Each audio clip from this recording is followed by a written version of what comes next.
Oi, turma linda do YouTube! Tudo bem com vocês? Tô aqui de volta e esse mês é o mês de maio, o mês das mães, e eu queria compartilhar com você algo muito difícil na minha vida que eu passei no mês de março. Quem me acompanha nas redes sociais viu, percebeu. E até puxar um pouquinho para essa questão de histórico de emagrecimento, tudo que isso significou e significa de uma forma emocional na minha vida, tá? Como muita gente sabe que me acompanha no Instagram, no mês de março eu perdi a minha mãe.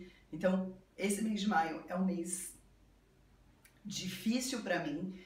Eu me preparei bastante para falar com vocês sobre esse assunto, mas eu tô aqui, eu vou compartilhar e eu gostaria muito que você ficasse e ouvisse até o final toda essa história, para você ver como o nosso emocional também, muitas vezes, mexe com o nosso físico, com o nosso desempenho, ok? Antes, se inscreve, curte, comenta, compartilha. Se você está gostando do conteúdo do canal, se está sendo relevante, se está mudando a sua vida, comenta aqui. Não esquece de colocar também o seu depoimento de sucesso, tá bom?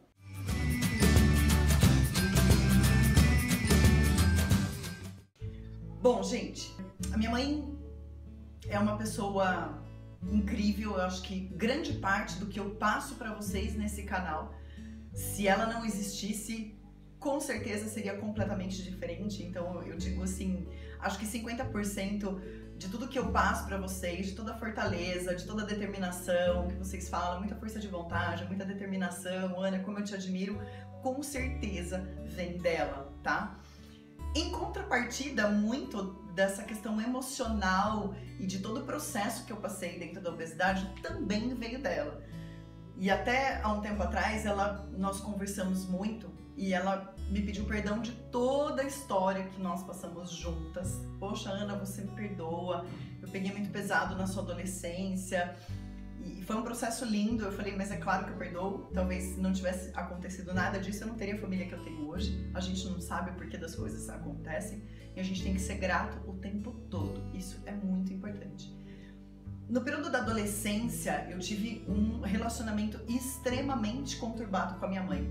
Extremamente. Também assumo muito da responsabilidade. Lá nos meus 11, 12 anos, eu fui super rebelde. Eu fui uma pessoa assim... uma adolescente, eu acho, extremamente chata, eu batia muito de frente, eu não aceitava nada, eu contrariava o tempo todo. É claro que isso é da idade, isso é normal de adolescente. A minha mãe me teve com 36 anos, então a gente já teve um choque de gerações muito grande. A minha mãe me prendeu demais, gente, demais, assim, até os 18, 19 anos, se eu queria ir no cinema, ela ia no cinema junto comigo, ela entrava nas baladas para me buscar 10 horas da noite, então eu tive muita dificuldade. Eu fui uma pessoa que sofreu muito bullying ao longo da adolescência, justamente por conta disso, porque eu só ficava em casa, porque eu era proibida de muitas coisas. Muitos psicólogos ao longo da vida falaram, nossa, sua filha tem tudo para ser uma drogada, para ser uma revoltada, mas até que ela se comporta, até que ela tem valores. Bom, isso com certeza também veio da minha mãe, graças a Deus. Eu falo que ela sempre foi uma pessoa de muita fé, ela sempre foi uma pessoa que rezava muito pelos filhos e que sempre colocou a religião como base de toda a família, como base de tudo na sua vida. E isso para mim foi extremamente importante. Claro que tem uma fase que a gente detesta, que a gente contesta. Imagina, eu ir na igreja de jeito nenhum, eu nunca gostei. E teve uma época que eu não gostava de ir, mas ela realmente pegou pesado, falou, não, você vai. E hoje eu sou muito grata por essa fase que ela teve comigo. Depois que eu me casei, o nosso relacionamento começou a melhorar, eu fiquei um pouco mais distante, eu acabei me distanciando porque eu percebia que passar muito tempo junto com ela, eu acabava perdendo a paciência e eu não gostava de desrespeitar a minha mãe. Em alguns momentos, é claro, a gente acaba perdendo a estribeira, mas eu comecei a procurar me afastar um pouco mais. Para que, quando eu estava perto dela, ter momentos realmente de qualidade.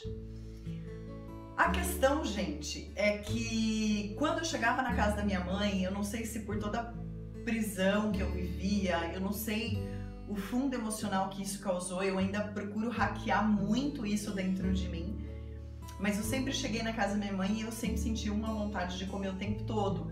Eu não sei se porque eram os momentos que eu sentava na mesa com ela e a gente conversava bastante, a gente tinha mais qualidade. Você tá na mesa, você tá comendo, você tá conversando com aquela pessoa.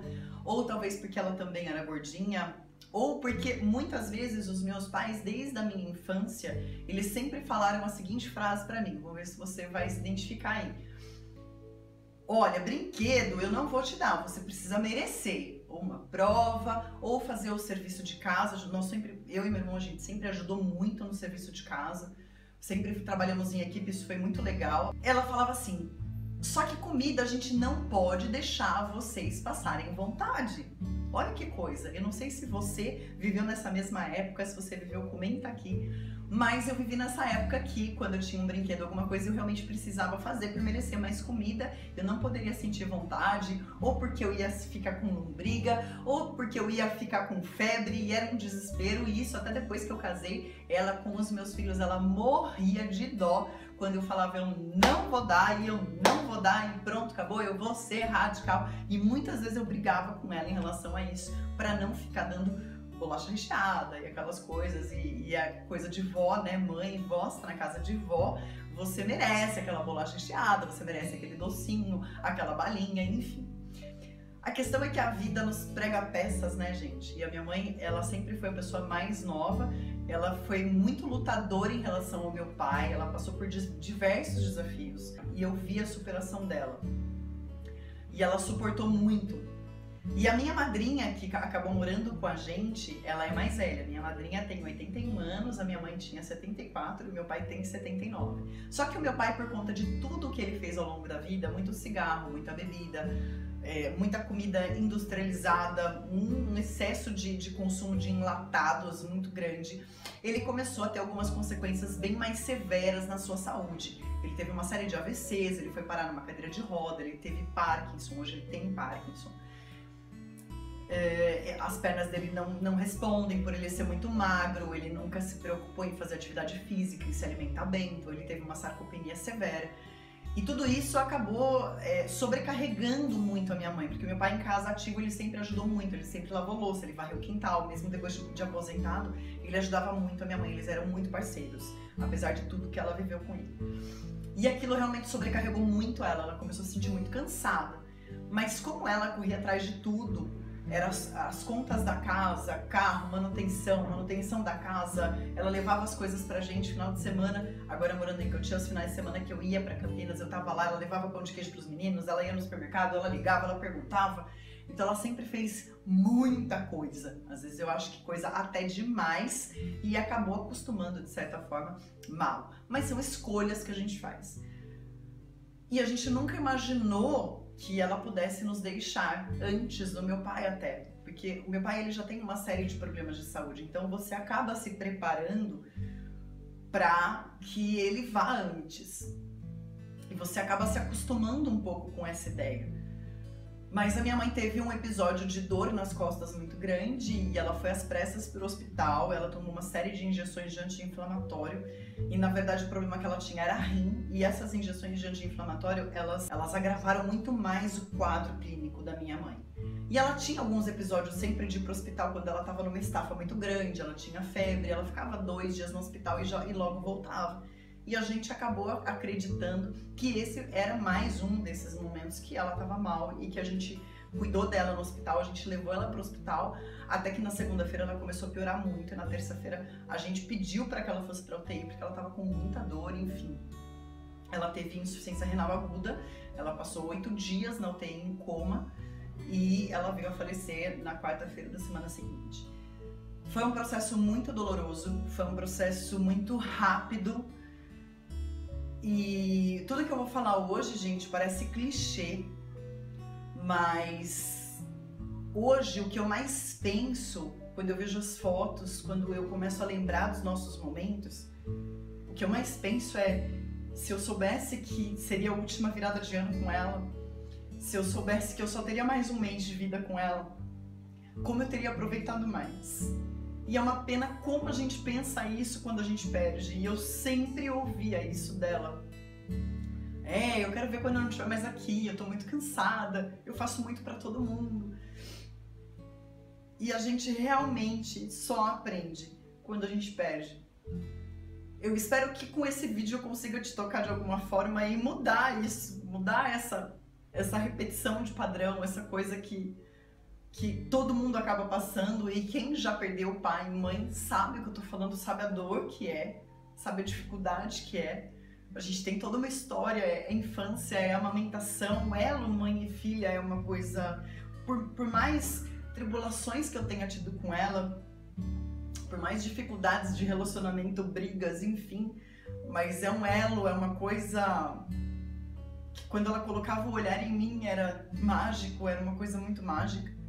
Então foi uma coisa muito repentina e acho que até hoje está muito difícil de acreditar. Às vezes a gente imagina que tenha sido uma viagem, ainda tem alguns momentos, eu acredito que a gente ainda não se levantou 100% desse luto, mas eu tô aqui firme e forte fazendo vídeo para vocês. Não parei, eu não fugi das redes sociais, porque eu acho que mais do que uma mera influenciadora digital, não é isso que eu quero. Eu sempre tive preconceito com essa área, por incrível que pareça, eu tô confessando isso pra vocês. Youtuber, influenciadora digital, meu Deus, meu sonho era crescer numa multinacional, eu trabalhava em multinacional, trabalhar por 10 anos em multinacional, então quando eu fui tentar explicar pra minha mãe o que eu fazia, uma das últimas vezes que a gente tava junto, eu falei pra ela, mãe, vem, sobe no apartamento, eu quero que você veja o vídeo, o celular, a luz. É esse trabalho que eu faço, Ana, mas como que é esse trabalho? A gente não entende, muitas pessoas não entendem. E eu tentava explicar pra ela através do meu testemunho de vida, através de tudo que ela tinha passado comigo ao longo do meu casamento, todas as dificuldades que nós tivemos. Ela sempre esteve lá, ela sempre me apoiou. E eu falei, mãe, isso agora se transformou num testemunho de vida, eu preciso levar isso, eu tenho uma história de superação. E ela espiou, ela viu e ela falou assim, Ana, tô orando, eu desejo muito sucesso, eu tô em oração, eu posso não entender, mas eu tô em oração sempre, sempre, sempre, sempre. E foi um processo lindo ao mesmo tempo, de despedida, os 8 dias no hospital, logo que eu coloquei, que nós levamos ela para UTI, eu sei da importância da fé na vida dela, eu já corri buscar um padre, eu falei, a gente precisa dar unção dos enfermos para ela. E foi uma cena linda, foi um padre do exército, ele foi com a gente levou ele até lá, e a hora que ele chegou ela ainda estava com máscara, e ela abaixou a máscara e ela pediu a comunhão pro padre. Foi a última coisa que ela pediu, assim. Então, essa lição que eu tenho da minha mãe, da fé, sabe, da espiritualidade, da importância da espiritualidade na nossa vida, deixa um rastro de que o que a gente faz aqui na Terra, a gente vai receber no céu, ou qualquer plano, qualquer fé que você tenha, mas é uma coisa muito além do terreno, é uma coisa muito além do que a gente está aqui. Por isso, muitas vezes, a gente não pode se prender às coisas materiais, a gente realmente tem que contribuir. E com certeza isso vem de alguma forma, e eu falo que, apesar de todos os desafios que eu tive, eu sempre tenho ganhado muito na minha vida, eu sou eternamente grata por tudo que Deus tem provido na nossa vida. E eu aceitei o processo, foi um processo lindo, foi um processo que ela não pôde falar ao longo desses 8 dias, mas eu pedi muito perdão para ela por tudo que eu tinha feito, por toda a adolescência, por tudo na vida, pedi muito perdão, massageava as pernas dela, eu cantava para ela, cantava todos os dias, eu cantava as músicas da igreja que eu sei que ela gostava, que a gente cantava quando a gente estava no carro juntas. E aquilo foi um processo de cura, eu acredito que tenha sido muito lindo, uma despedida, apesar da gente nunca imaginar que o pior fosse acontecer, a gente sempre tinha os 50-50 e parece que nós, seres humanos, a gente sempre se prende aos 50 que vai dar tudo certo, que ela ia voltar. Tava nas vésperas do aniversário do Heitor e eu pedia pra ela, e teve um dia que eu pedi pra ela, eu falei, mãe, o aniversário do Heitor tá chegando, fica boa logo. E de repente eu vi ela falar um não, assim, e ela franzia a testa. Mas eu acreditei que aquilo fazia parte do coma, eu acreditei que ela não estava falando comigo, mas depois eu percebi que ela estava, que ela não voltaria. Enfim, quando ela faleceu, eu recebi a ligação do hospital, foi tudo muito difícil, um pesadelo, o sentimento físico que a gente tem é diferente de você receber essa notícia de uma pessoa que você gosta, que você estima muito, mas que está fora da sua casa. E no dia seguinte, quando eu cheguei, eu tinha procurado ser muito forte ao longo de todos aqueles dias da despedida dela, mas no dia do enterro dela eu decidi me entregar àquele luto e viver intensamente aquele luto. E quando eu cheguei com a minha tia, ela tem 81 anos, gente, foi ela que me segurou, e o meu primo já tava lá, e a hora que eu vi o caixão, eu falei, meu Deus, eu não acredito que eu tô vendo o caixão da minha mãe. Foi muito difícil. Eu gritava, eu chorava, eu me debrucei no caixão, que minha tia achou que eu fosse derrubar o caixão, mas eu queria levantar ela daquilo, eu queria tirar ela daquilo, eu queria tirar ela da dor que ela teve no final. E chorei demais, eu chorei muito, foi muito dolorido. É uma dor que eu não sei explicar, mas vai além da dor emocional, realmente é uma dor no coração, a dor é no coração. Coração órgão, coração músculo. E aí eu senti tudo que eu tinha que sentir, e depois eu me entreguei no sofá, eu sentei no sofá, eu fiquei meio que largada, e vieram 2 jovens, e eu preciso contar isso pra vocês em YouTube, em rede nacional, porque foi uma coisa linda. Se hoje você não acredita em algo maior do que você, num plano espiritual maior, você precisa acreditar, porque realmente eu falo que Deus falou muito forte comigo. Vieram 2 jovens procurar pelo velório da mãe de uma amiga deles, mas acho que eles estavam perdidos, eles sentiam que eles estavam perdidos, eles não sabiam por que eles estavam ali. E eles foram embora e de repente eles viram a minha dor, e um deles voltou e pôs a mão no meu ombro e olhou fundo nos meus olhos e falou assim, agora Deus tá falando que eu preciso cantar pra você. E ele cantou uma das músicas que eu, inclusive, cantava pra minha mãe na UTI. Então, a hora que eu ouvi aquilo, eu falei, cara, Deus realmente tá falando comigo. Ele tá falando comigo. E eu fiquei bem, eu fiquei muito bem. Aquilo me levantou, aquilo me deu força pra continuar. Eu senti que realmente Deus estava ali comigo e que não era pra eu sentir, não era pra eu me revoltar mediante toda aquela situação. Que ele estava preparando tudo aquilo. E se ela realmente tinha entregado a alma dela, é porque ela cumpriu a missão e cumpriu com muita maestria, tudo que eu sou hoje, tudo que eu passo hoje para vocês, com certeza, grande parte veio dela. E ao longo do dia eu tenho um padre que eu converso e eu exponho e eu desabafo, é o meu diretor, como se fosse meu diretor espiritual. E eu contei aquela cena pra ele, eu falei, padre, eu tô bem, a minha mãe tá aqui, ela tá no caixão, mas eu tô bem, eu tô em paz. E eu contei pra ele daqueles jovens, e ele mandou um áudio pra mim, que até hoje esse áudio tá mais do que salvo, e eu ouço todas as vezes que eu me sinto mal, que eu sinto que o luto pega mais pesado. Ele falou que foi um processo muito lindo. E ele falou, Ana, imagina, foram 2 desconhecidos cantar pra você. Imagina, sua mãe não precisou de pessoas desconhecidas. Deus usou a própria filha para que ele cantasse pra ela.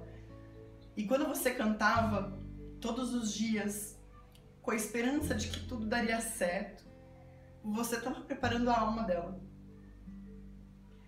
E aí ele falou uma coisa maravilhosa, ele falou assim, você não é Deus, você não podia dar a vida para sua mãe, você deu aquilo que ela não podia dar para você também. Ela te deu a vida, mas você preparou ela para a morte. Com todo o cuidado de filha, com carinho, de pedir perdão, de se redimir, de todo o processo que a gente teve.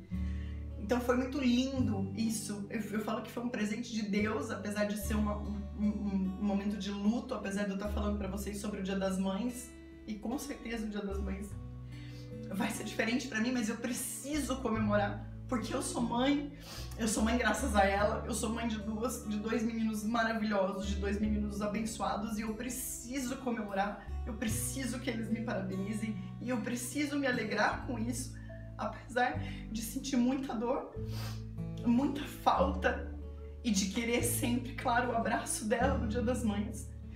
Mas eu vou ser essa mãe que eu vou abraçar os meus filhos. E eu posso ser uma mãe como se fosse em dobro, porque hoje eu tenho uma mãe lá em cima que zela por mim.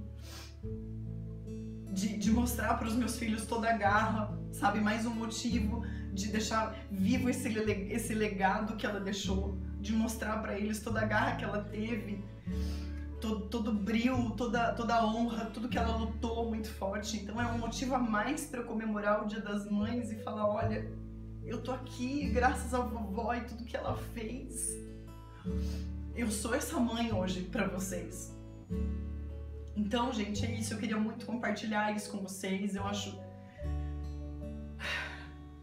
apesar de estar segurando muito aqui, mas é bonito, é uma coisa que a gente monta um canal no YouTube muitas vezes porque eu queria muito...